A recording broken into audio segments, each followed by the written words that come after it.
Apex Online Racing is sponsored by Elgato, who created this lovely Stream Deck. For more information about the Stream Deck, the link is in the description below.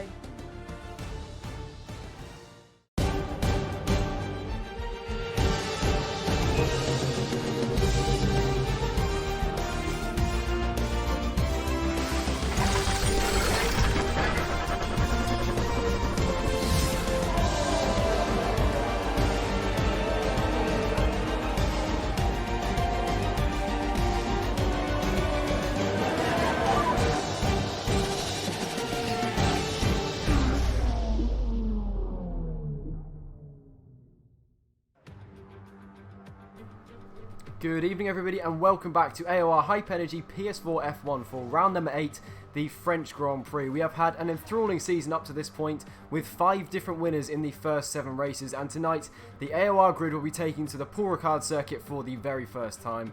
I'm AliK17 and joining me in the commentary box this evening is GamingAlimonda. Hi, hey AliK17. Good to see you back in the commentary booth after your busy weekend last week, but it was a hell of a race at Circuit Gilles Villeneuve last week. We didn't know the winner of the race until at least 4 or 5 cars across the line. So if we get a race anything like that, Paul Ricard, it's going to be a fantastic watch for us and for everyone else watching. It certainly will be indeed. So, coming into this one, the championship battle is starting to take shape, with currently a 15-point lead held by VGIA Michael in the McLaren over the Mercedes of Dominic Hoffman, who, funnily enough, are the only 2 drivers to have more than 1 win so far this season. Yes, well, they've been probably the 2 consistent performers so far, although it was pretty much in some ways, for his high standards, a race to forget for Freak last week in Canada. He'll be hoping for better. In terms of his qualifying, it kind of let him down a little bit last week, and that's why he ended up in all these fights with some of the drivers in the top 10, which meant he wasn't able to challenge for the victory at the end. They are also the only 2 drivers on the grid to have scored points in every single race so far this season. So not only have they been fast, they've also been extremely consistent, and that's why they are so far up in the championship. But with a new track, the first time we've ever been here in AOR, everything is thrown up into the air. We have no idea really who's going to be fast. Strategy is still a little bit of an unknown, and, well, literally anything could happen. Yes, absolutely. Well, we've got 3 different tyre compounds here as usual. The Ultrasofts seem to be very much a qualifying tyre, so I would not expect to see heavy use of those tyres unless it's a wet race, of course. Yeah, unless it's a wet race, I highly doubt we'll be seeing those tyres, just because they wear so quickly. This track does eat rear tyres, which can cause a few problems for a few drivers. Particularly, we've seen a few of them struggle with their rear tyres a lot this season. But taking a look at the track, it is, well, in my opinion, an absolutely awesome track. It does look very odd with the colours in the runoff areas, but it provides plenty of opportunities for overtaking, and to drive, it is absolutely awesome with so many high-speed flowing corners. I absolutely love this place, and I think the drivers are really taken to this new track, and it's certainly going to provide us with some interesting racing. Yes, I mean, in AOR and in other leagues, we've seen some very close racing here, and you know, it's very hard on the tyres, so it's not going to be much sort of gap for mistakes here. No, I would agree. You really can't push your tyres too hard at all, otherwise it is really going to cost you over the course of the lap. So we've missed a couple of minutes of this qualifying session, but it does look very overcast, which I'm sure a lot of the drivers will be very happy about, because with the official timing, the track is hardly visible at all. With the lighting into turn 1, you can barely see where you're going, so I'm sure a lot of the drivers will be very happy for once to see some cloud.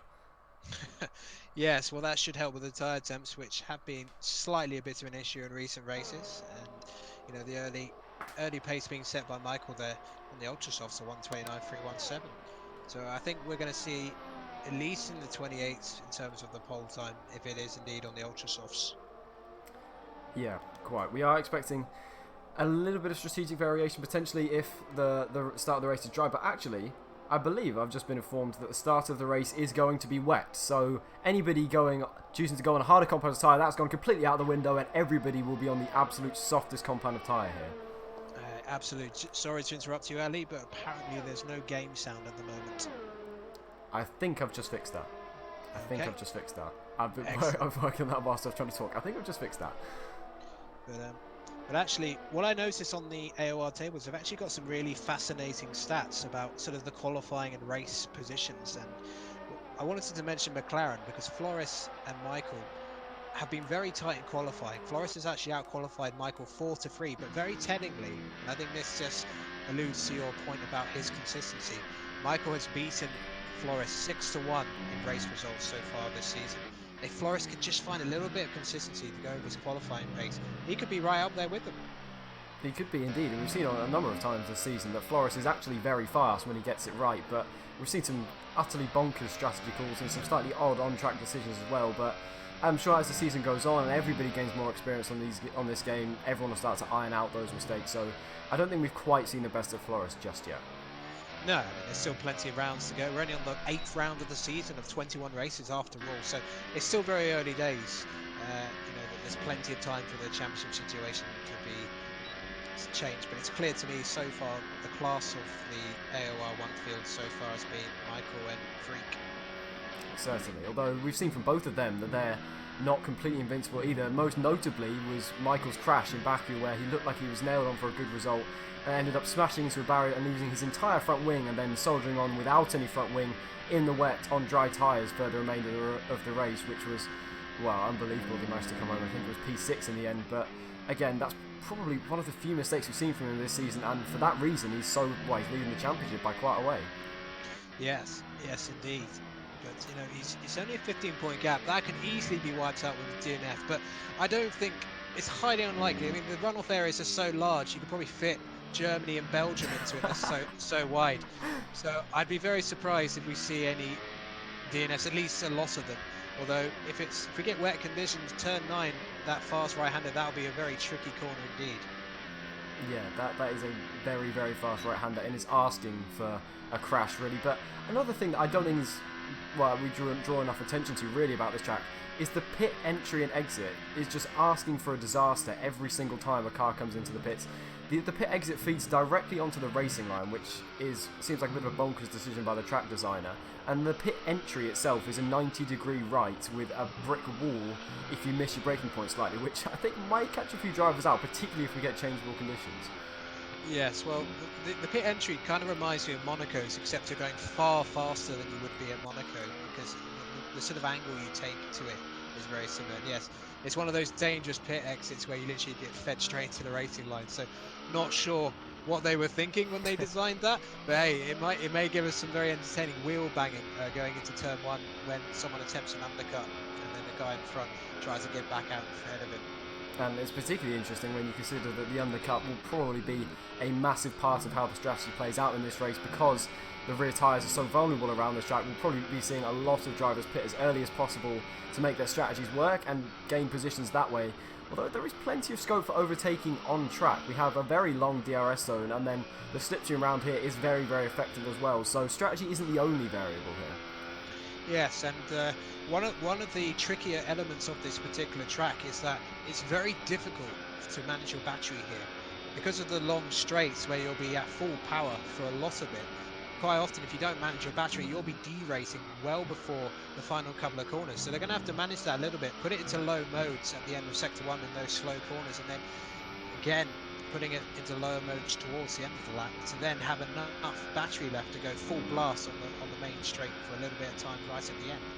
Yeah, you really don't need the battery that much through the final sector. It's so tight and so twisty and technical that you probably don't gain that much time by running in a higher battery mode, so you can afford to run low or even none in some extreme cases, but you really don't need the battery that much. What you do need is a lot of precision, because there's plenty of scope for things to go wrong, as Jaythorn goes a little bit wide of that left-hander, which almost, I would imagine, invalidated his lap time. The corner cutting is, well, pretty lenient here, and there's also a large scope to cut the corners because there's simply so much runoff area, so we'll have to keep an eye on that. I'm sure the stewards will have a thing or two to say about some of these laps come Monday. Yes, indeed. It's very easy to go off track here because it's so tempting to do so, because there's no real punishment. There's no sort of gravel traps of old which will end your race instantly. And we're hearing some news at Ferrari that Alex unfortunately has some sort of problem with his car, which means he can't put the setup that he wants. So his race could effectively be over already. That is quite bizarre. Don't think I've ever heard that one before, but he's clearly got himself into a bit of a mess before this race has even started. So we'll have to keep an eye on that one as we go later on into this race and in this qualifying session, because setup is such a massive part of league racing. It's often an underrated part, but if you have a poor setup that isn't working properly, you are going to be really struggling. You can gain so much time by having a good setup, and particularly as these guys are running very, very extreme setups, often with 9 ballast or something, it can make a massive difference both in qualifying and in the race. Yes, absolutely. I mean, the thing with setups, it's almost like a development war between all the drivers, especially if they're two teammates who work closely together.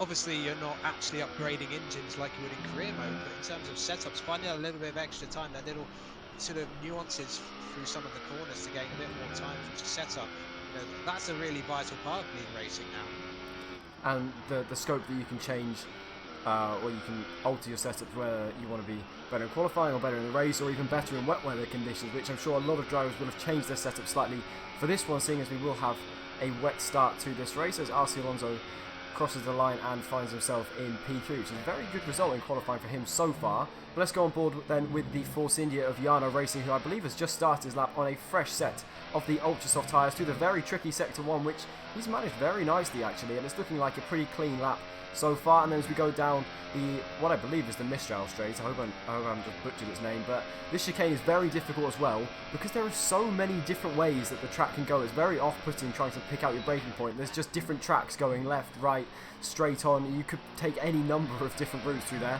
but Yano's managed it pretty well, slightly wide of the apex, but looking like a decent lap so far.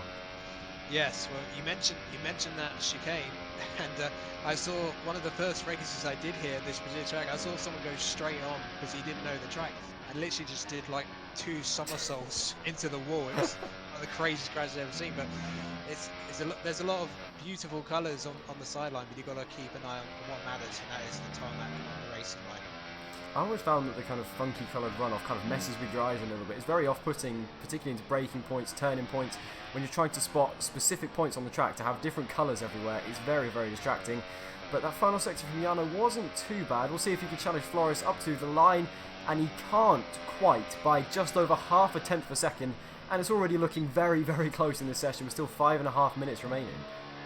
Yeah, so I'm just keeping an eye on Michael really, because he's quite a way off Flores' time at the moment. He's on this looks like an in-lap to me, judging by the fact he's 8 tenths down on sector 1.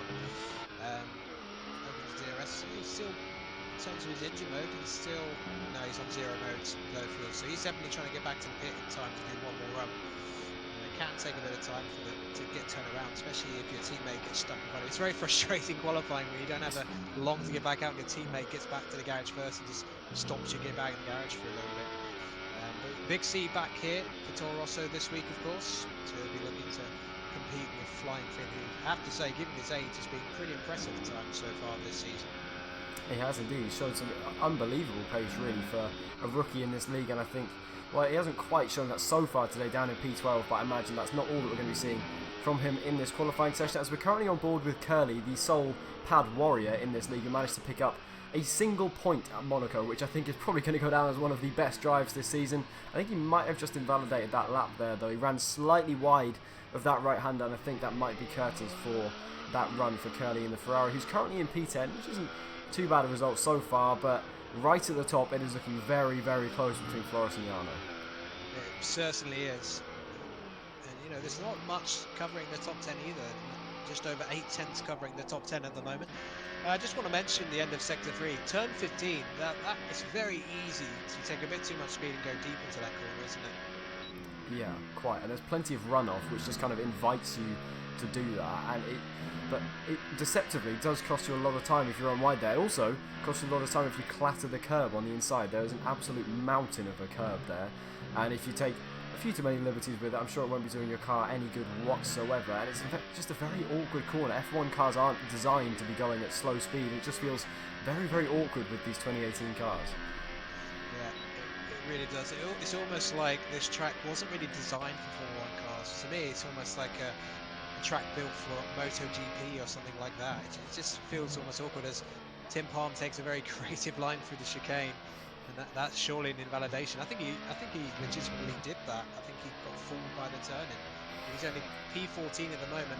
He's really struggled in qualifying against his teammate, but in the races, Tim Palmer's been a lot stronger throughout the season so far.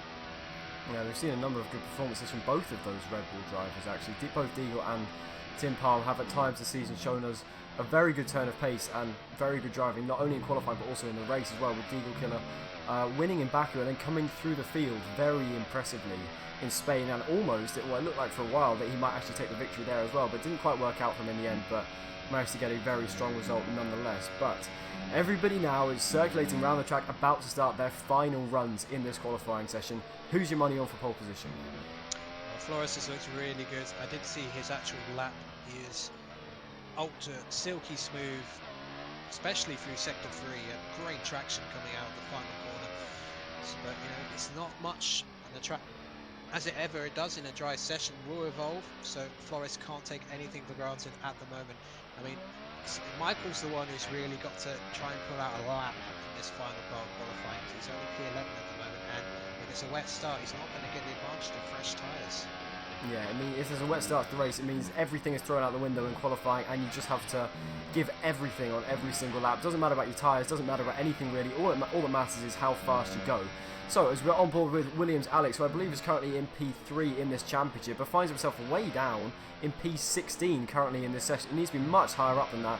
Starting that far down with a wet start would not be good whatsoever, as he misses the apex slightly of that corner as well. It's not looking like the greatest lap so far from the Williams, and he has a lot to find as well. It certainly does. I mean, it's crazy to think down to 16 is 1.1 seconds, but in this league, over a second off the pace of pole is a lifetime. Such is the quality of the drives we have here. Yeah, if you're over a second off pole, you're going to be miles and miles down the order. But let's go on board then with your provisional pole man, Flores in the McLaren.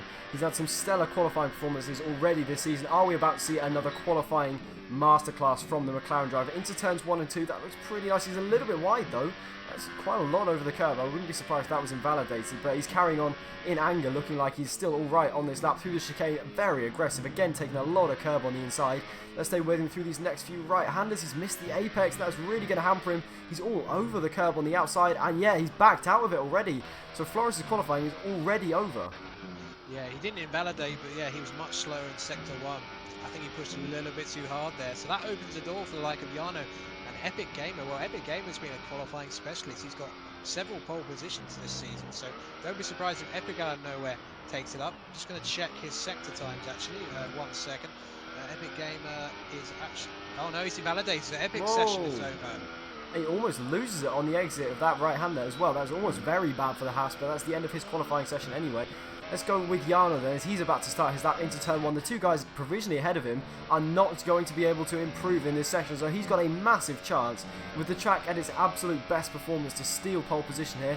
Let's go on board with him through this next chicane. That's very, very nice. Taking a lot of curb on the inside, but then slightly wider the next part, so not perfect. Then taking a lot of curb again, so taking a few liberties with the track limits here, but looking like a decent lap. He's run wide, and that's the end of Jarno's session as well. Yeah, Freak is, I think Freak's invalidated as well, unless this is another lap for him. And Michael is not going particularly fast, and it's still P11 for the championship leader. And it looks like as well, none of the top 3 are going to be improving, but NTG Freak seems to be absolutely flying on this lap. From what I've seen from him so far, he has been pretty much inch perfect. Let's ride on board with him for the rest of this lap and see what he can do. In the Mercedes, currently sat P2 in this championship, 15 points behind the leader. His Mercedes teammate just about gets out of the way into the chicane, and I think Freak could be on for a decent lap here. Yes, but he's got the Force India ahead of him with Cass, and Cass is on a flying lap himself. He probably doesn't have the same sort of pace Freak has, so this could really sort of ruin his lap a bit. RC Alonso putting in a great time, just 2/10 off, putting him up onto the second row in P3. RC Alonso taking advantage of the mistakes of the guys in front of him and putting himself provisionally with a second row starting position. But let's stay with the Mercedes, who I believe is going to be the last man to cross the line. He's closing right up to the back of that Force India, who is doing him absolutely no favours whatsoever through these tricky final few corners. Let's see how Freak handles the final corner of turn 15. He's currently down in P8. He needs to be higher than that if he wants to be contending for the race victory, given that we have wet conditions for the start of this race. Up to the line, what is it going to be for NTG Freak? It's P6. Which isn't bad, but probably not quite what we were expecting. Yes, well, I think Freak was really affected by the dirty air of Cass. I mean, it wasn't Cass's fault. He was legitimately on a flying lap himself. But that just happens sometimes. You know, you time your sort of outlap not quite enough, and then unexpectedly a car ahead of you it isn't quite as quick as you, and that's what happened. So I think Freak could have had a bit more speed if he'd had a clear track entirely. But, you know, he's still in row 3, so he's, you know, Michael's ended up in P13. So in terms of the championship, he's not in a bad position at the moment. Yeah, two what we would consider championship protagonists at this point, not particularly high up the order at all, but Michael down in P13, that is a real shock. I would have expected him to be much, much higher up the order, challenging for pole position really, rather than way down the order, and well, he's left himself a lot of work to do in the race now. Yeah, absolutely, but we've seen Michael do it before. He will not be fazed by starting outside the top 10 whatsoever. He's got some great results this season from outside the top 10. So, you know, he'll be focused on lap 1, staying out of trouble, settling down, and waiting for others to make mistakes. So let's take a look at the qualifying results then. It is a Dutch 1-2 with Flores on pole ahead of Yano Racing in P2 with RC Alonso an impressive third. Epic Gamer up in fourth, a decent result for the Haas team as well, with Deagle Killer the lead Red Bull in P5. NTG Freak currently second in the championship, almost half a second off pole, down in P6 ahead of the Williams of Clarkey, the Toro Rosso of Big C in P8, Veloce Oli D in P9, and then Alberto in the Renault rounding out the top 10. Outside the top 10 we then have Flying Finn, Curly, VGI and Michael, Jay Thorne, Williams Alex, Tim Palm, Cass, Army and Alex without a setup, which is going to cause him some severe issues in this race, I imagine. Yeah, just a bit. I mean, there was a time in some of the older games where you could get away with using a default setup and having a decent race, but those days are long behind us. He's massively compromised, especially for a wet race. Yeah, I mean, to say the least. He is going to be struggling hugely. I'm not sure there's going to be much he can do. He's got to hope and pray for safety cars and massive pile-ups, I think. But as you can see on the screen at the moment, it is raining. Whether it's heavy rain or light rain or full wets or intermediates remains to be seen. But either way, it is, well, throwing everything up in the air, really. Obviously, we don't know when it's going to, when or if it's going to dry out. And if it does, you can use whatever dry tyres you want for the rest of the race, which is going to make things very, very interesting. Yes, well, it's going to depend how long the rain stays out for, but I'd imagine if it goes at least up to like lap 10, they'll be pitting for the hardest compound available, which is the soft tyre here, and then going to the end of the race. Yeah, that would make sense. It seems like the softs are a decent tyre to take you pretty deep into this race, so we'll have to wait and see what people do end up doing. I think people are probably adjusting their setups at this point because everybody's taking a very, very long time on the grid here, and I think for wet races the formation lap is actually quite important because it can give you a decent sense of how much grip there is and how much you're going to be able to push on lap 1, so I imagine people will be taking the formation lap a little bit more seriously this time. Yeah, well, they've got to get some heat in their tyres, and I think the pole sitter, he will want to back up the field as much as possible. He doesn't want to be sitting on the grid losing tyre temperature, so Flores doesn't want to just charge off and do a lap of this circuit. Even if he wants to get more grip, he's got to back them up a little bit. He does indeed, but he's in the best position to figure everything out in pole position. He will have no spray as well into turn 1, which could be a massive deciding factor. If you remember back to the real life race, we did see a couple of big crashes on lap 1 with Gasly, Ocon, and then most notably Sebastian Vettel as well with Valtteri Bottas, causing a lot of issues. So in the wets, that's only going to be magnified probably 100 times without really being able to see where you're going. It's a very narrow left-hander for turn 1. It's barely room for two of these F1 2018 cars. So they've got to give each other some room. You know, it's only the first lap. The Constantino will be quite severe into that corner and also into turn 3 towards the end of sector 1. So they've got to be careful. Otherwise, there's going to be a lot of carbon fibre flying off their cars in no time whatsoever. I wouldn't be surprised if we do actually see a safety car right off the start, because I think it's just so unlikely that everyone's going to be able to get through turns 1 and 2 on a completely new track with a wet start and probably cold tyres having been sat on the grid for a little while in one piece. It would be some kind of minor miracle if everybody gets through there cleanly, but as we said, Flores is best placed to do just that, although we've seen plenty of times this season already he is quite prone to being involved in incidents. Yes, he seems to get a bit emotional behind the wheel sometimes, shall we say. Well, he's in a great position. You know, Yano, he's had good speed, but Flores, I think, has the edge in terms of one lap pace. But he's got to prove that he's not just a qualifying specialist, because he's out-qualified Michael once again. But you know, ultimately, Michael is leading the championship. Flores isn't. So those qualifying performances will mean absolutely nothing if you can't get the job done in the races.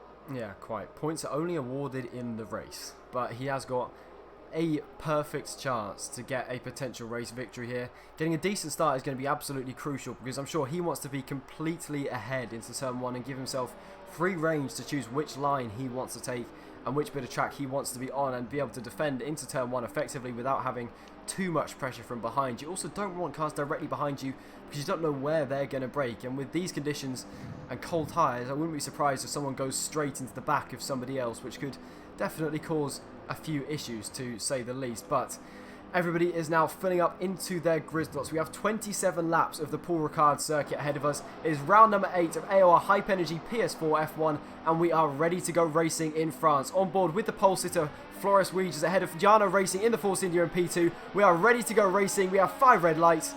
It is lights out and away we go. Let's see how good a start Floris can get off pole position. It looks like he's pretty evenly matched with Jarno. As we all go down into turn 1, there's a Force India off right at the back, and Floris already goes defensive into turn 1. Jarno going to have to go to the outside, and he's carried much more speed around the outside. I think he's going to have Floris into turn 2, and he does. Jarno takes the lead of the race as Alonso is sideways. He's hit a Mercedes. He's been carried completely off the track, and we said there might be a crash at the start. It looks like that has happened already.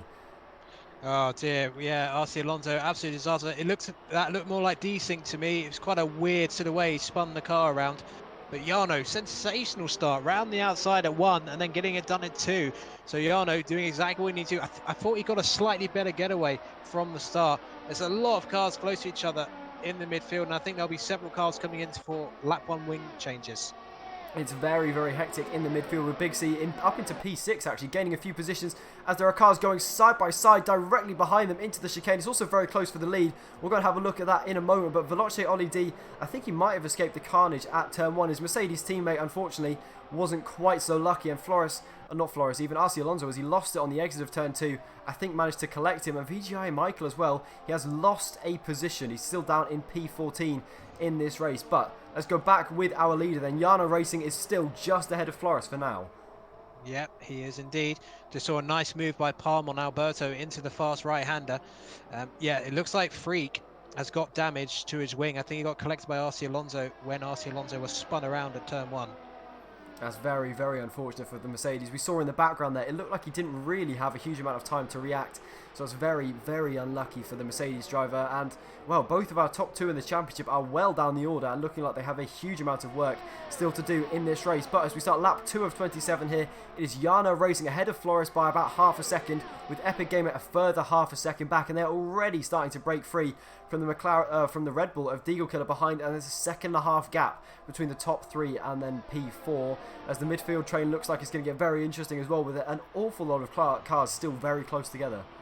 Yeah, and Big C running wide at turn 1, and that allows Curly to dive down the inside of turn 4. A great move from the Ferrari driver. So the pad user up to P6 for the time being. A very, very good start from Curly, as Cass has managed to pick up a 3-second time penalty already, which is quite an interesting thing. I wasn't quite expecting to see that at this point in the race, but as you look at the positions change so far in this race, Curly has gained 6 positions in, well, not very many laps at all, 1.5 pretty much, which is a mega start from him. Jaythorn as well, gaining 5 positions up into P9. Obviously that will have been helped by people pitting for wing damage and whatnot, but some of those have been overtakes on track, and regardless, that is a very, very impressive start from the Ferrari. No, it certainly is. Just saw a nice ding-dong between Michael and Flying Finn. Michael's finally starting to settle down a little bit. As I said earlier, he had to avoid all the carnage he appears to have done, so he's moved up to P12 now. Now he's going to try, although Flying Finn's going to try and come back at him. Let's see if we can find that battle then. So as we go with VGI and Michael, who's managed to work his way up into P13, the Toro Rosso is under a lot of pressure from Tim Palm in the Red Bull behind, but it seems as though Michael for now has got that move done, and he's slowly starting to gain positions, as Williams Alex as well is well down the order still, currently in P15. It was really, really struggling as Michael is going side by side with Army Danny, and he's spun off, and the Haas is round and dropping an awful lot of positions, as Flying Finn and Tim Palmer going side by side as well. I thought that Renault was going to pull into the pits there for a moment, but he didn't quite go for that in the end, as everybody is jostling on the straights to try and get Slipstream into turn 1. Let's see if Flying Finn can make a move down the inside of Michael, down the inside of the championship leader into turn 1, and he just about leaves him enough space, and they will still be side by side on the exit of turn 2 into the chicane of turns 3 and 4. Michael just about manages to stay ahead, and that is him now up into P11 in this race. He's slowly starting to make some inroads. Yes, it looks like to me Finn has a lot more straight line speed than Michael for the time being, so clearly running much more of a dry setup. But yeah, just looking, Flores doing a good job so far, just keeping John under pressure. He's not panicking, he's not getting hot behind the collar as we have seen in previous races. I think, you know, he's on for a great result. I think the key thing for him is, even if he doesn't win the race, just finish on the podium, get a big result. That's what he needs more than anything. Yeah, a solid, consistent race is exactly what Flores needs at this point, and well, he's currently 0.6 of a second behind the race leader, so at the moment he is very well placed to get that result that he so desperately needs, and he's doing a very good job of managing to follow the Force India through the dirty air, which can be very difficult in these high-speed corners in the wet conditions, and obviously he's got the spray of the Force India in his face as well, which could cause him a few issues picking up braking points and whatever, but at the moment he's doing a pretty good job. Yes, he's doing a really good job. Jarno really struggled for traction going down into that fast right-hander, went really deep, but Flores was not able to really take much advantage of it. It's one of those strange corners when you do go deep into it, it doesn't actually cost you too much time as long as you stay on the track. Just saw Ollie D pass Big C for P7.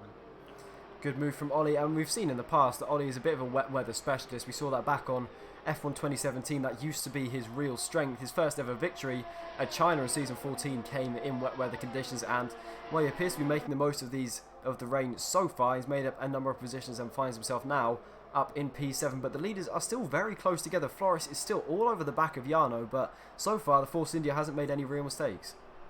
No, Jarno's done a good job so far, but Flores is keeping a nice watching brief. And Epic Gamer, I think wisely just staying out of the dirty air, just minding his own business, just keeping in range, because he'll probably be hoping for dry conditions later to challenge these two. And Flores is now closing right onto the back of Jarno down the first part of the Mistral Straight. So as we go on board with the McLaren of Flores, no DRS obviously given the wet weather conditions that we have, which is going to make it much more difficult to overtake, but there's still a pretty good slipstream effect, which should give him enough of a chance at various points in the lap. This next right-hander, I think turn 9 or turn 10, Senior, the very fast right-hander, which is flat and not really a corner in dry conditions, but when it's raining like it is now, it is definitely a corner, and Flores almost loses it there, going almost full opposite lock and controlling his car very nicely. But again, for now, he still has to sit behind that Force India, but he is steadily bringing that gap down to a point where he is poised to pounce if Jarno makes any kind of mistake. Yes, Jarno's struggling a little bit for front grip. He's sort of had a bit of understeer in several of the corners on this lap. Tyre wear is quite high at this particular track compared to Canada last week, so it wouldn't surprise me if they're sort of overheating their inters a little bit, especially the fronts at this moment in time, if they're running dry setups with a view that the race will dry out later on. Yeah, quite, as we've just seen Michael make up another position, now up into P10, so he's just about got himself up into the points paying positions, and he's slowly starting to work his way through the field as Jaythorn almost loses it out of the final corner, and now he's going to get passed by Big C, who I believe he just passed on the previous lap. So the Toro Rosso is going to regain that position into turn 1. Jaythorn trying to stick it around the outside, but I don't think the Toro Rosso has left him enough space to do that, and Big C moves himself back up into P8, and that could potentially give Michael a chance to pounce into the next chicane. No, not quite, and he still has to sit behind for P10, as that is Alberto and Flying Finn going side by side. Alberto loses another position, and the Flying Finn moves up, as I think that's Michael going for a move down the inside of Jaythorn in the Sauber. They'll be side by side through the next right-hander, and Michael just about manages to make that one stick. That is a very nice opportunistic move, and that is now P9 for the McLaren driver. Yes, it is. Michael just doing what he does best, and that's just picking places, you know, playing the long game of the race. But look at the straight line speed Jaythorn has. Well, it's clear to see who's running more wing at the moment, or less wing rather. As Jaythorn makes a move back on Michael and manages to regain P9, and he's now got to try and chase after Big C once again as Michael's under pressure from the Toro Rosso and scrapping for the lower end of the points. He's probably not where Michael, our championship leader, expected himself to be in this race. He probably expected himself to be up there with his teammate who was currently in the train for the lead of this race, but still at the moment unable to do anything about Jarno in the lead. Yeah, that's true. And Flying Finn going side by side with Michael, because Michael sort of got boxed in by Jaythorn ahead going into turn 10, but Michael defending it very nicely to maintain P10. As Tim Palm and Alberto as well are going side by side behind, and Tim Palm manages to gain another position, and I believe that is Alberto losing another one, and he seems to be really struggling in this race. He's kind of going backwards as he goes down the inside though into the final corner of the Red Bull, but cannot quite get the traction to fight again into turn 1. So I imagine that will probably be moved done for now anyway, as Jaythorn can't quite close back up to the back of Big C. And I think Floris might have made a mistake in there somewhere, because he has lost quite a lot of time, as Alex is looking down the inside into turn 1, can't quite make anything stick, but Floris is now almost a second behind Jarno, which is a bit of a surprise. Yes, but if again, doesn't need to panic at this point, but Epic Gamer again, he's just sort of keeping his cool. Isn't really looking to make a move at the time being. I think he's just trying to save a bit of performance in his tyres, because if we get a transition, you'll need a bit of performance in those tyres. He will indeed. As Floris has actually, as I just said that, closed that gap down to under a second again, and he's now closing right back up to that Force India once again and making up for whatever mistake he made previously in this race. As behind them we have Clarkey and Curly fighting it out over P5, and Curly's stunning start continues in this race. He's now putting that Williams under all kinds of pressure as we go into senior. Is Clarkey going to go defensive? No, he's not. He's allowed the Ferrari to have the inside, which could be a fatal error, and it is, as Curly moves up into P5 and Floris picks up a 3-second time penalty as Ollie D dives down the inside of Clarkey as well. So Clarkey loses 2 positions in 2 corners really, but the main talking point of that little section there is Floris picking up a 3-second time penalty already, just as he was poised to get a good result. Yeah, well, that's going to put him off the podium at the moment, but there's a long way to go. I think he'll be praying that it dries out later on. Jarno doing a fantastic job at the moment. Best place to be in a wet race is at the front. You don't have to spray to deal with all the dirty air. Yeah, it does make a big difference whether you have clean air or not, and the spray really is underrated in the kind of difference that it makes, because it really does make it much more difficult trying to pick out braking points and whatever. But still, for the moment, Jarno's holding his own very effectively against Floris, and Floris may be pushing slightly too hard, making a few too many mistakes, and that is maybe what brought on his 3-second time penalty, which is certainly going to hinder him more than what he gained from those 3 corner cuts, which is going to make a big difference come the end of this race. But the top 3 are still clearly ahead of Deagle Killer and P4, though that gap is slightly starting to close down a little bit, but then the gap to P5 is absolutely massive. Curly doing a stunning job in P5, but way off the top 4. Yep. Oh my goodness, it's getting feisty for P9, 10 and 11. Look at this. As Flying Finn is side by side with Jaythorn, that is, he's been pushed wide and he's almost off the track completely and almost losing it there as Michael's going to go for a double overtake. He'll have the inside for the next chicane. He almost hit Jaythorn on the straight. Is he going to send it into the chicane? No, he's not. Thorn has come back out of nowhere, trying to go around the outside of the Toro Rosso, and he hasn't quite managed to do that. And now Michael's getting passed by Tim Palm as well, who's come out of nowhere and now getting ahead of the McLaren, and that's a horrible section of corners for Michael as he has dropped position after position, and he is now behind the Red Bull as well. And Williams Alex might be getting involved as well, as this train goes from what, almost P8 down to P13. This is getting very busy, and exactly what Michael did not want in this race. No, well, he had been carefully putting himself position to position, but this little battle of J4 is costing him so much time. So we've now got the current championship leader and the reigning champion right next to each other on track in battle for what is not what they would want, a lowly P12 right now. Yeah, neither of them having particularly good races, but there's still scope for that to change as Tim Palm hits the back of Jaythorn and then looks down the inside at the final corner as well. They make a little bit more contact. This is all just allowing Michael to stay right on the back of them and maybe take an opportunity to pass potentially into turn 1.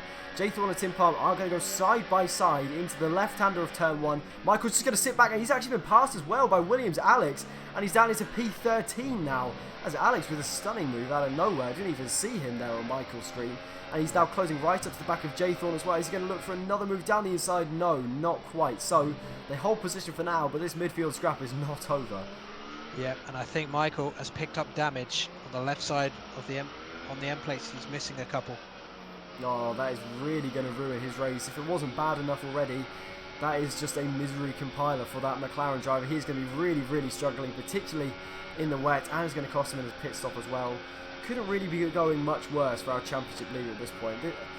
This is making Baku look like a good, calm, easy race for him. Now, as Tim Palm skips the chicane, he's gone completely off. He's gone completely off as Jaythorn almost misses the chicane as well. He slides his way through there, and Tim Palm, I think justly, picks himself up a 5-second penalty for that, as now Williams Alex is looking to try and get past Jaythorn. He's miles ahead of of Michael behind, and they're going to be going side by side into the next corner, and Alex picks up another position, so he's now the one slowly working his way through the field as J-Thorn's very wide, and surely that's going to give Michael a chance. Thorn hasn't even got back on the track yet, and Michael is so close to the back of that Sauber. Is he going to go down the inside into the next one? Yes, he is. Thorn doesn't leave him a huge amount of space, though. Cuts that one off nicely, but then goes wide again. Where is Thorn going? And he's off into the wall, and he's lost his wheel. What on earth happened there? Oh, it's almost like he just got an aero stall there, and that was it. Game over. Flew off the track. All just got frustrated and ended his race. But yeah, Alex picking his way through the field. Tim Palm with one of the most slam dunk penalties you'll ever see. Literally cut the Mistral straight completely. And pit stops for, well, Michael's pitting. But is this for another set of inters, or is it just is it a gamble? No, it's definitely not dry conditions yet.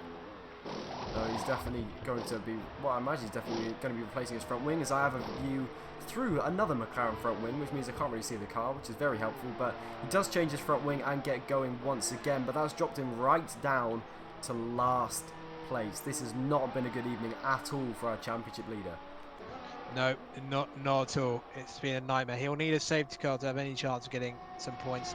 But Flores is, you know, he's found a little bit of pace again. He's now within a second of Jarno. But Jarno is he's having a great race so far. I mean, he's gone deep a couple of times in turn 10, but I think that's more down to the conditions than the driving. But, you know, he's never really been under pressure from Flores in terms of where Flores could be actually making a move on him. He's just kept a steady gap. It's almost like that dirty air. It's just like shit. Oh, virtual safety car.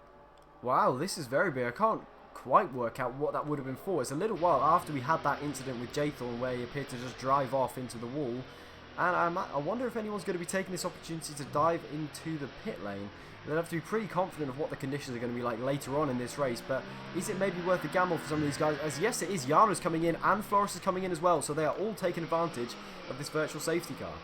Yeah, why not? It's a free pit stop, a fresh set of inters. It's clearly not going to be dry anytime soon. Has anyone stayed out? No, Curly won't be. And Finn having a severe collision with Big C for some reason, and he's lost half his wing. What on earth's happened there, Toro Rosso? That's a very odd one, as Flores has been held in the pits, and he's lost a position there. He's lost a position not only to Deagle Killer, but also to Epic Gamer as well. And he is now, down in P4 in this race, and they've all come out behind Flying Fiend and the Toro Rosso. So that has really worked out extremely well for Epic Gamer and Jarno, but not so well at all for Deagle Killer and Flores, who's down in P7 actually. Yeah, complete disaster. Although, admittedly, I don't think Alex pitted. And Flying Finn actually has damage because Big C pitted. Finn couldn't either, so he's got to do a lap with a damaged wing at least. But it's certainly got interest. And another penalty. Oh, another penalty for Flores. It's all going wrong. It's not been a good day for McLaren so far. Well, Flores' race, I think, has just gone down the drain in a matter of moments. Coming out behind those guys has been an absolute disaster, and then getting himself another 3-second time penalty has just completely ruined his race. And now Tim Palm, who hasn't pitted, is trying to get ahead of Flying Finn, who has some significant wing damage after what seemed like a really bizarre collision with his teammate. We didn't see that, but I can't quite work out how on earth that would have happened. And he's going to be going so slowly through this next right-hander. Deagle's going to be very, very careful. He doesn't run into the back of him, and he just about manages to avoid that. And Alex is going to be able to get through as well. But Flores, actually, yeah, Flores does get through as well. So they all get past the Toro Rosso in a matter of corners, and well, Flying Finn's race has just gone from bad to worse as well. Yeah, no, it's been not a good few moments for the Toro Rosso team. That's for when Big C came in, the virtual safety car ended, so it didn't really gain much of an advantage of that. So that's why it's down in P14 now. Yeah, that has really ruined whatever strategy he was trying to do then. It's obviously, when a virtual safety car comes out, you take the opportunity to pit because it gains you about halves the pit lane time loss, which makes a massive difference given how close these races tend to be. So coming in thinking the virtual safety car is going to last, and then when it ends just as you come into the pits, that must be unbelievably frustrating, because I think that they would have pitted earlier than they would have planned to with that virtual safety car. I can't imagine anyone's inters would have been struggling too much. So yeah, not a good strategy at all for Big C in the end. No, not at all. As the other Toro Rosso pits, and Alex has pitted for the wet tyre, interestingly. I don't know if that's a mistake from Alex, or he's given up with that default setup. But he's on the wet tyre, and there's no way it's wet conditions. And now, while all of that was going on, Williams, Alex and Floris have been battling away, and Floris has managed to get past. So although we said it wasn't looking good for Floris, it's suddenly all turned up a little bit, as Deagle Killer also manages to get past his teammate, and I imagine that would have been a little bit of team orders. I don't think Tim Palm, having not pitted yet, would have been too keen to hold up Deagle Killer, who is much better placed than him in the championship. But in the battle for the lead, Epic Gamer is still there, applying pressure to Jarno in the Force India, and well, it was Floris in that position, and now Epic Gamer has simply just replaced him there, and still the Force India looks unflappable. Yes, no, he's really handled this so far, but the rain is definitely getting lighter. There's no question about it. Whether it will stay like this for the rest of the race, we're not sure. There seems to be a few gaps in the clouds appearing, so we might get some dry running in the not too distant future. And that makes Alex's decision to pit for wets look even more bizarre. Really can't quite understand that one, I have to say, particularly if they know that the track isn't going to get any wetter, as we're still on board with Michael, who's still down in P17. He's having an absolute nightmare and can't even get past Aresi at this point. So he is really struggling in this race, and nothing has gone right for him whatsoever. As we go back to his teammate, who again has had a few issues in this race, but is certainly doing much better than his championship leader teammate.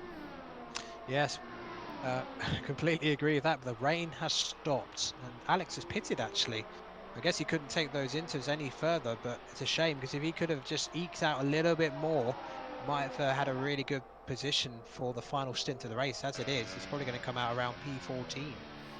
Yeah, he's down in P12 on a set of inters, and yeah, as you say, the rain is definitely starting to clear up. You can barely see any spray at all from those intermediates. Track still looks a little bit slick, but definitely not wet really, and we're probably only a lap or so away from dry weather tyres. Yeah. But one person who could be benefiting from this massively, and he didn't have the best qualifying session, is Tim Palm. He's done 11 laps on those inters, more than anyone else left on track. So if he can just, he should just let Floris. Oh, they banged wheels. Goodness me, that could have been a huge accident. If Tim Palm can just, you know, slow down a bit and just stretch this out a bit, he's got a big gap to Curly behind. You know, when the pit stops come, even if it is a double stack, he will still be in a pretty good top 10 position.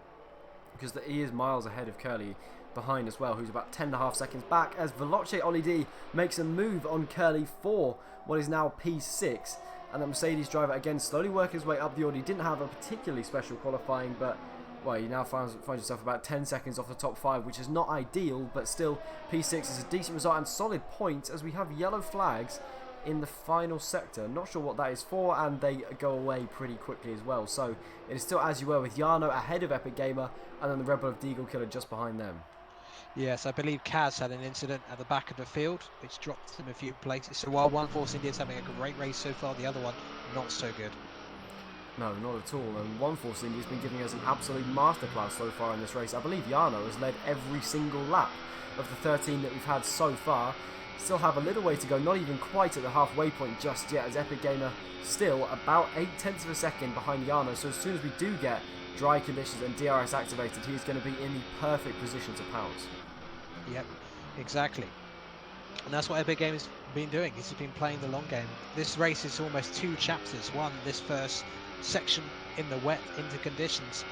Then we are soon going to get dry conditions, and we will see who's truly the quickest here and who has sort of left their setup a little bit more dry to cope with that second stint and have the best straight line speed. Yeah, the compromise that the drivers will have made on their setups for this race will be absolutely fascinating. I'm sure, given the nature of the track, everybody would have gone for very high ballast setups for a dry race and for a dry qualifying, but I wonder how much some of them would have changed it when they knew that the start of the race was going to be wet, because running high ballast in these conditions is lethal. It's a bit of a death wish really, so you have to run very high rear wing to try and have any control over your car. So I imagine a lot of guys will have turned down their ballast, but it depends who thinks they can manage the car in these conditions with that ballast setting, and then they will reap the rewards when the race turns dry again. Indeed. The top 2 continue on their way. Well, it's been a good recovery from RC Alonso. He was spun around at turn 1, but he's now back in the top 10, so he can maybe fight for some points later on. Tim Palm pits. Is this for dries? He's got to stop go, of course, because of that hilarious cut he did at the Mitchell Straight. No, he's put on another set of inters. I'm very surprised by that call. Yeah, I mean, I think he was clearly trying to take those intermediates until it turned dry again, but I think that's probably too far for the intermediates to go in this race, and he's had to compromise and cut his losses and pit for the intermediates, because he'll definitely lose less doing this than he would have done getting a puncture potentially on those intermediate tyres. So although it's not ideal for Tim Palmer, it's probably the sensible thing to do. Yeah, perhaps he had no choice in the end, but imagine if the DRS gets enabled now, he'll be absolutely devastated. He had that stop go, of course, so that would have compromised him either way. Losing 5 seconds in AOR 1 will lose you a ton of places no matter what the situation. So Curly Whirling still keeping a good track of Ollie D ahead. There are some big gaps now developing in the field, but so one of the main battles I think is between Freak and Clarky for P7. Let's go and have a look at that one. Freak having, well, not too good a race. He had a reasonable qualifying, but unfortunately it didn't quite work out for him at the start, as he got caught up in the RC Alonso madness that happened there. And actually, let's go on board with RC Alonso. He is one of the 2 drivers to have pitted for dry weather tyres, and yeah, as I cut to him, he is straight off the track and he is sliding everywhere. It looks like he is driving a boat in these conditions, and well, he is really struggling and is clearly not yet ready for the soft tyres. Yeah, well, RC Alonso, like Tim Palmer, taking the inters a long way into the race, so he's gambled and it's clearly not going to work out. He's just gone completely deep into the initial chicane, and yeah, I think any chance for him getting points probably gone without a safety car now. So Freak's in a similar position, to be honest. He'll be desperate for dry conditions, but there's still a fair amount of spray out there. Yeah, it's not quite working out for Freak here. He needs the rain to stop probably in the next lap or 2 if he wants to be able to take those intermediates to the crossover period. He's done, what, 13 laps on that one set of intermediate tyres. They are really going to be struggling at this point, but he appears to be staying with Clarky pretty well, who is on, well, tyres that have done half as much running as his, so he isn't losing that much time at the moment, but this is definitely a gamble for the Mercedes. No, he is. Well, I think, you know, if it works out, he could gain some championship points on Michael. If it doesn't, he's not going to gain anything, so it's very borderline at the moment as Tim Palmer fights with the Renault of Aresi and gets a fairly simple move done into the end of Sector 1. So yeah, it's very tantalisingly pointed at the battle for the lead at the moment. They've got a big gap to Deagle Killer, so the race victory looks to be between Jarno and Epic Gamer for the time being. Yeah, they have driven away from the Red Bull as RC Alonso retires from the session, unsurprisingly, given that he was on completely the wrong tyres. But now, are we going to see a safety car? This could completely throw the race up in the air. If we get a safety car now, everybody would come into the pits for dry compound tyres, and I don't think we are. The yellow flags are flashing as Flores gets ahead of Deagle Killer out of nowhere. So Flores moves up into P3, and I didn't even see that one coming at all. So Deagle Killer dropped off massively, and he's now down in P4. He's made a mistake somewhere, but Flores, he's in P3, but sadly P4 is the best he's going to get at the moment. He's got 9 seconds of penalties now. I think he might have even cut a corner slightly to get that move done. Yeah, well, it's pretty clear where the issue lies with Flores' driving. He's unbelievably fast, but just cannot stop cutting corners and crashing into people, which is, well, unsurprisingly, proving to be a little bit of an issue. But I wouldn't be surprised if we get DRS enabled on the next lap. It looks like this is almost the crossover point. You can just see a little bit of spray left. And are these leaders going to take a gamble and come into the pits at the end of this lap, as NTG Freak comes into the pits now? So he has definitely realised that he has to take the gamble now. His intermediates will not go any further. He has to go for those dry compound tyres, and I think he's only a lap or so away, so that's worked out reasonably well for the Mercedes, as both of the Saubers now are out of this race. They have had an absolutely terrible showing at this French Grand Prix.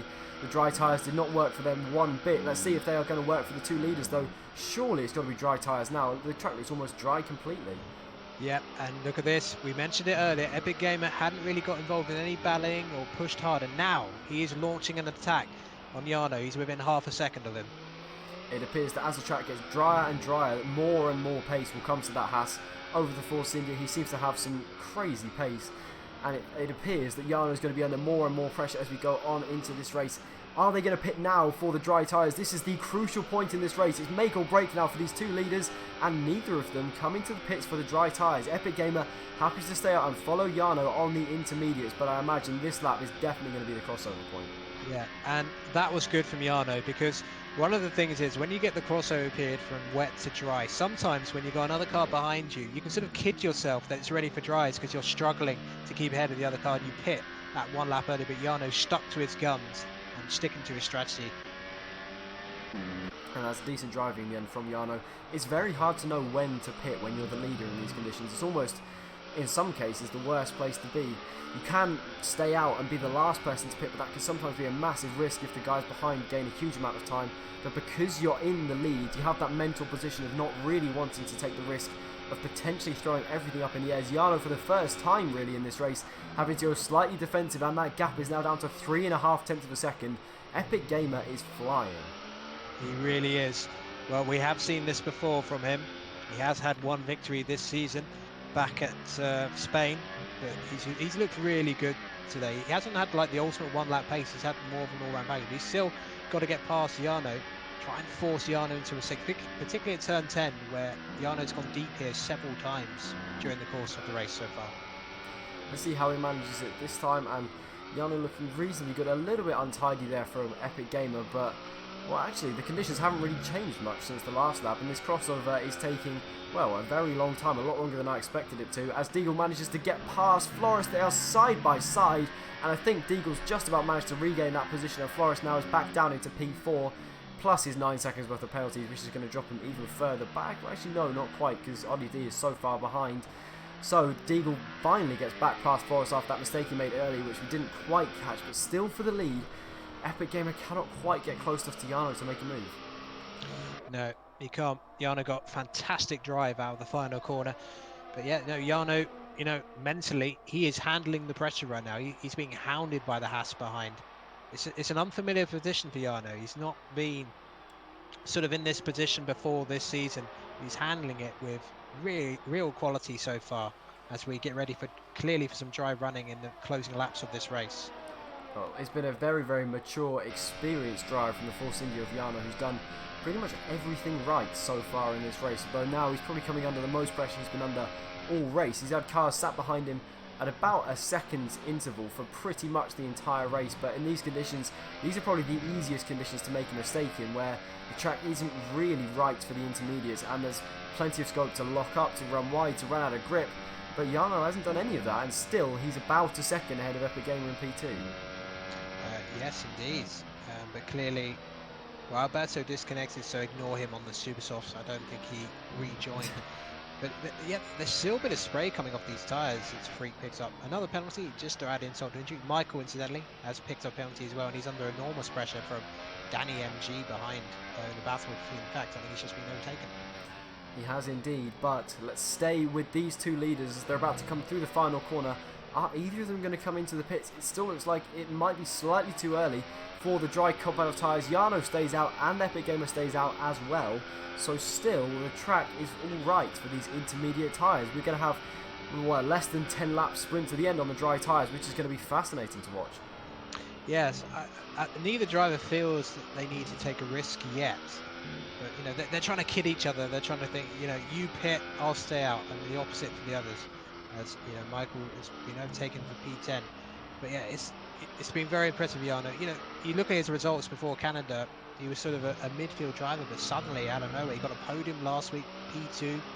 Now he's in position to win a race if he can hold off Epic Gamer, which would be a very, very impressive result. As actually both Clarky and Big C are into the pits, so let's have a look and see what tyres they are going on to. I saw some super softs there in the Williams garage, and Clarky has indeed gone for the super soft tyres, and Big C is going to do the same. So we have our first two to go for the super soft tyres, and the other Toro Rosso as well is also in for the super soft. So now we have to wait and see when is that call going to come for the DRS to be disabled. That is normally your signpost to see that the track is ready for the dry tyres, and the leaders are getting closer and closer together. This is really reaching crunch time in this race. It really is. Who's going to blink first? That's going to be a key thing. I don't think there's any spray coming off these cars anymore. I'm just keeping an eye on Big C and Clarky's sector times, especially Clarky to Cass. I think that's going to be a very good indicator if we're ready for dry running. So 6.4, the gap between Cass and Clarky at the moment. So keep an eye on that on the timing screen. Yeah, and the gap is closing. Clarky is closing in on Cass. So we think that the dry tyres are now faster. You would assume that both these two leaders would now come into the pits, and Jarno stays out. Oh, could that be the first mistake he's made? DRS is enabled just as Epic Gamer comes into the pits. He has called that perfectly, and Jarno is going to be out there stranded on a set of the intermediate tyres on what is now a dry track. That could be the end of his challenge for the lead. It's amazing when you have a 27 lap race and yet the victory could be decided by 1 second. And that was Epic Gamer deciding, you know what, I've had enough of these green boots. I want some fast red ones, thank you very much. And if he can avoid any traffic and just blast an absolutely brilliant outlap, assuming it's ready for the dries, then he could be favourite to take the lead of this race. But it's very marginal. So the gap is 25 seconds at the moment. We'll see how that comes down over the course of the lap. Pretty much everybody has come into the pits for a set of the dries. You can see Epic Gamer just has so much more grip than he had when we were riding on board with him previously. The gap is still, at the moment, 25.1 has gone up actually to 25.2. As we go through the higher speed corners of this track, once these dry tyres have some heat in them, I don't think there'll be any competition whatsoever. And yeah, the gap is now starting to come down, unsurprisingly. So, Epic Gamer looking very, very good here. Yeah, absolutely. It could still be close though, because, you know, Epic Game's still got to, you know, get the job done, because it'll still be a damp track. It's not going to be bone dry, so you still got to get sector 3 right. Which could prove to be very difficult. It's probably the most difficult part of the track when it's completely dry, let alone on a slightly damp track on dry weather tyres. So we go on board with him through the flat right-hander. It certainly wasn't flat in these conditions, and he's just about managed to hold it together. He's closed that gap by about a second, but as you said, I think it might still be close, maybe. Jarno might just be within DRS range, and he will, of course, have 1 lap fresher tyres, which on the Supersofts could make a sizable difference around this track, but actually, the more we go on into this lap, the more Epic Gamer is gaining. Jarno has come into the pits now for that set of Supersofts, and let's stay on board with him as he comes out of the pits. Where is Epic Gamer going to be? This is going to be mighty close. So, let's stay with Epic Gamer in the Haas. In front of him, surely he'll be able to see that Force India as he comes out of the pits. And there he is, he takes the lead of this race, just about. Jarno Racing is just behind as Alex retires from the session. His nightmare of a race finally comes to the end, and Jarno's 2.5 seconds back from Epic Gamer. That call from the Haas was perfect. Yeah, absolutely brilliant from Epic. You know, he just bid his time, and he was playing some mind games with Jarno all that time. But Deagle and Flores going side by side. Deagle, surprisingly, has gone for the soft tyres for some reason. So he's now under enormous threat from Flores. At least he would be if Flores didn't have so many penalties. Yeah, I mean, whatever happens between these two, you would assume that Forest's penalties will put him comfortably behind the Red Bull anyway, but whether Deagle Killer knows that is another question, and maybe actually, given the colder temperatures, his soft tyres might be working reasonably well, but this should be an easy move, surely, for Flores now. He has the DRS open, and he has the inside for the chicane as well. This should be a very simple move, and it is in the end. Down the inside into the chicane, he's even able to take the racing line before we even get to the corner. So, Flores now back up into P3, but whether he'll stay there, given his penalties, is another question. Highly doubt it with the laps we've got left. Deagle, all he has to do really is just keep in the slipstream, keep in DRS range for a couple of laps. There's no way Flores is going to get 9 seconds, unless Deagle makes a bigger mistake. Jarno, do you think with the extra lap he did, do you think he might have been worth doing a gamble on the Ultras, maybe? Potentially, although I think the Ultra Softs are just too temperature sensitive, and if you push for 2 or 3 laps straight, push hard, and have a couple of slides in there, which you will have inevitably given the colder track conditions, I don't think the Ultra Soft would have been the correct tyre to go with. But interestingly, that gap was 2.6 at the start of this lap. It's now 1.8. Jarno is absolutely flying, and now the shoe is on the other foot, and he is rapidly closing on Epic Gamer, who is now the leader, and the gap's closed by another 2 tenths. Oh, this is certainly not over yet. Yeah. Way away from the leaders. Finn and Michael having a great battle for P12, which is probably the close battle on the track at the moment. Michael's had a real day to forget at the office here at France. Yeah, it couldn't really have gone much worse for Michael, actually. He's seen his championship lead slipping away. He's still going to be in the lead of the championship, but, well, not by very much, or not by anywhere near as much as he would have been had he had a decent race today. But as we stay on board with Jarno, he is pushing like mad, and he's holding that gap at about 1.4 seconds. He's half a second away from getting in DRS. Now 1.3. That gap is coming down, and Jarno still has a massive chance of winning here. Oh yeah, I mean, his pace is incredible.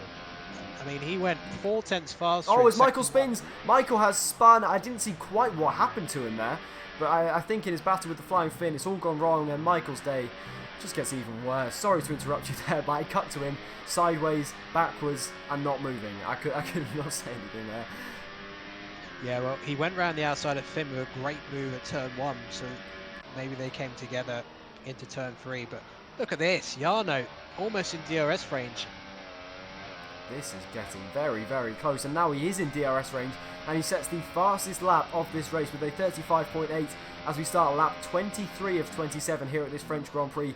Jarno clearly has more pace than Epic Gamer at this point in the race. He has 1 lap fresher tyres, and he has a massive chance to take his first race victory of this season. Epic Gamer has already won 1 race back in Spain. Can he take another victory and become the 3rd driver to win twice in this season? But it's looking unlikely at this point. The only advantage he has is track position. He has 1 lap older tyres, and he seems to be lacking in pace a little bit here. Yeah, well, Jarno though has used up a lot of battery catching up to him. Now he can use the DRS, so he doesn't have to use so much battery. He's got a few laps. He just has to sort of get inside the slipstream of Epic Gamer and just close it ever so slowly. I don't think he's going to do it this lap, but at the rate he's going, oh my goodness, Epic Gamer goes really deep though out of the chicane. And this could give Jarno a chance as we go into senior. He's not quite close enough, I don't think. And he's actually turned the ERS down into none, so he is not intent on going for a move here whatsoever. He's clearly saving his battery for an attack, whether it be on the main straight or whether it be on the Mistral straight come the next lap. But it's in times like this where you have to be a little bit tactical in your battle for the lead on which lap that you overtake. When it's clear that you have more pace, you have to try and make sure that the guy you're battling with won't have another chance to overtake you. So if Jarno is being very tactical about this, he'll be happy to sit behind for the next few laps and then attack on the final lap, and that could be crucial. Yeah, absolutely. It's getting Ebbett's got to get the traction right at that final corner. Although, for what I've seen, you don't often see too many DRS overtakes at this particular one because it's such a short straight. It's usually the Mistral straight where you see the majority of them. But here comes Jarno again. I mean, he's like a man possessed. I think he's so frustrated himself that extra lap, and he's determined to win the race, which he would thoroughly deserve if he gets it. He'd driven pretty much perfectly until it came to the call for making when to switch to the dry tyres. It looked like everything was set up for him to win this race, and now it still may be, as he is 0.4 of a second behind Epic Gamer as you go onto the Mistral straight on lap 24 of 27.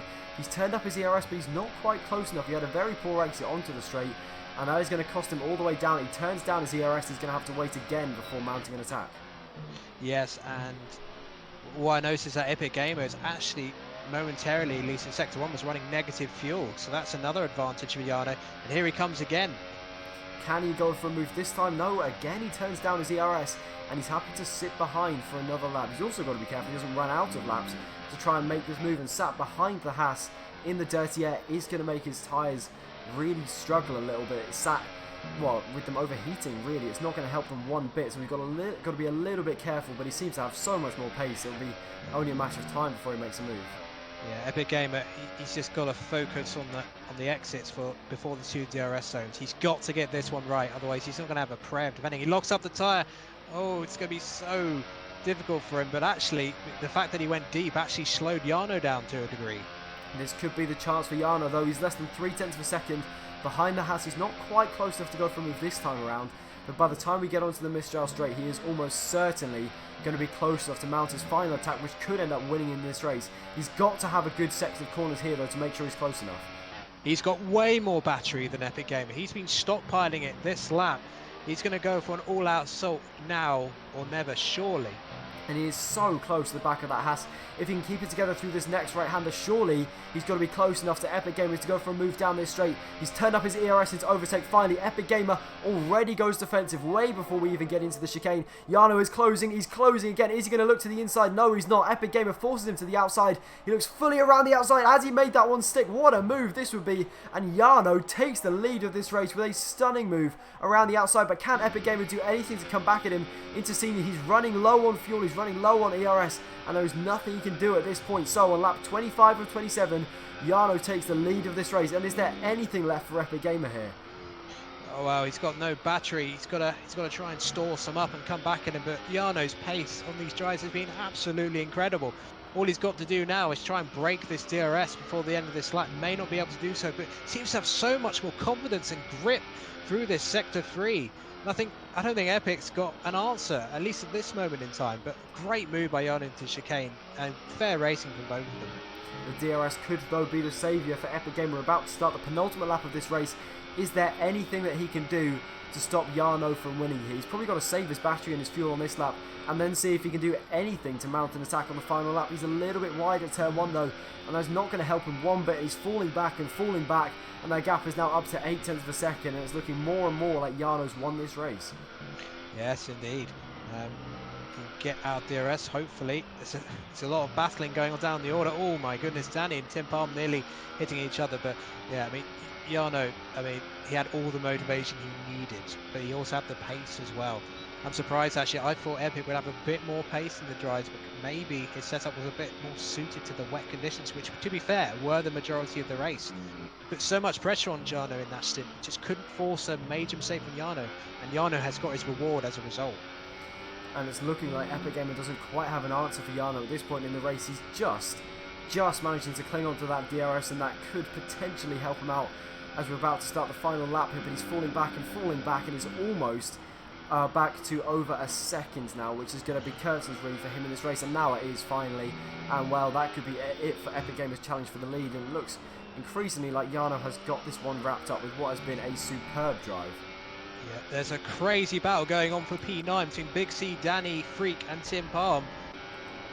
As Big C is trying to defend into the chicane, and he just about manages to stay ahead as all 5 of these cars really are fighting over what is P9 and P10, the final points paying positions here. Big C is going to have to go defensive into that right-hander. Army Danny G is trying to carry it all the way around the outside. This would be some move if he manages to pull it off. He is still there on the outside of Big C. Can he go all the way around the outside of this next right? I don't think there's quite enough space there, but somehow he is still there. But finally Big C pulls ahead, and that could be the Haas under pressure from the Mercedes behind as well. Freak is trying to look around the outside, nothing doing there though. And now Big C's under pressure once again from Danny as he looks for the inside for the final few corners. That could be a good move for Danny, actually, down the inside into the final corner. Big C looks back down the inside though, side by side with the Haas. What a battle this is turning into, and he just about gets it back. And he's going to have the DRS as well as he's trying to get past into turn 1. It is 4 wide into turn 1 for the final points paying positions here. Surely this cannot end well as NTG Freak is trying to get past all of them into turn 1. It's still 3 wide as we hit the apex of turn 2, and Big C somehow in all of this is still up in P9. I have no idea how he is hanging on here, and again it's 3 wide into the next chicane. Big C again is ahead, and Freak has been hit, and there's a huge amount of contact there, and Big C manages to maintain P9 although he's cut the chicane, picked up a 5-second stop and go penalty, and Flying Finn is still side by side with Army Danny G, and they have all crashed there. That was unbelievable racing, but while all of that's been going on, let's go back to the lead. As Jarno, he has survived this entire race. What a drive from the Force India driver. He was perfect in the wet conditions, and he's been perfect in the dry conditions as well. Jarno crosses the line to win the French Grand Prix ahead of Epic Gamer, who also comes home in an impressive second, and then Floris will cross the line in P3. But whether he finishes there with his number of penalties is going to be another question. Deagle Killer will come across the line at P4, but take that P3 away from Floris, and then it'll be Veloce Oli D with a solid P5 across the line. Not too bad at all from the Mercedes driver. There was a bit of damage limitation for him after not the greatest of qualifying. And then Curly setting the fastest lap of the race as well for good measure in a strong P6 for Ferrari. Clarkey then will cross the line in P7 ahead of Williams Alex in P8. Not too good a result for him. And then the 2 Toro Rossos who've been battling all day pretty much will cross the line in P9 and P10. And it's actually going to be side by side up to the line behind between Danny G and NTG Freak and the McLaren and the Red Bull behind them. Let's see how penalties affect all that. And across the line it will be Flying Finn from Big C, from VGI and Michael, who doesn't score any points whatsoever. Well, that really got spicy at the end. A little bit personal with that 5-way battle for P9. But yeah, I mean, Deagle, in terms of the guys in the top 3, the big winner today. Yeah, he's moved up to 3rd in the championship. And of course, Epic Gamer as well, but you know, Jarno back-to-back 2nd place last week, and now a victory in the top tier of AOR in PS4. So yeah, he's for me the driver of the day. Outstanding drive from the Force India driver today from start to finish. And don't forget that you can vote for your own driver of the day. There is a link in the chat from the official AOR channel, so make sure you go and do that, and we'll see who eventually manages to pick that one up. But I would agree with you there. It has to be Jarno, 100%. He has driven perfectly, even though you could say that he messed up that call from going to the intermediates to the dry tyres, but he more than rescued it. And, well, it was a brilliant drive in the end and more than deserving of a victory. Yes, but Epic Gamer, he really, he put on a great drive as well. He just couldn't get past him in the interstint where he clearly had better performance than Jarno at that point. But, Jarno, once it went dry, he was literally, as I said earlier, a man possessed trying to get past, and it was a great move to get it done. Great racing from those two. Yeah, it was indeed. As we'll take a look at the final results then. It is Jarno Racing who takes his first victory of the season ahead of Epic Gamer in second, with Deagle Killer a strong third for Red Bull, and then Veloce Oli T actually getting P4 because Flores had 12 seconds worth of time penalties. That is frankly ridiculous. And then Curly up in P6 again, strong from him, with Williams Alex ahead of his Williams teammate Clarkey in P8, and then the two Toroses of Flying Finn and Big C rounding out the top 10. And then outside of our top 10 we have VGI Michael, Tim Palm, Danny MG, Cass, NTG Freak, Aresi, Alberto, and then I think Alberto actually was the last of our finishers. But what a race once again. That was awesome. Yeah, great stuff. I mean, who would have thought going into this race that the top two in the championship would both finish outside the points? But, we've got, I think that's our 6th different winner from 8 races in this tier so far this season. Just shows you the level of competition there is here. And I'm sure we'll get a few more because there's plenty of top pace in this league. Certainly, but that is going to round out our coverage of this round 8 French Grand Prix. Thank you all very much for joining us. Make sure you go and check out the PC stream, which is live now, and then the Xbox stream later on. But thank you all very much for joining us, and we will see you next week. Goodbye.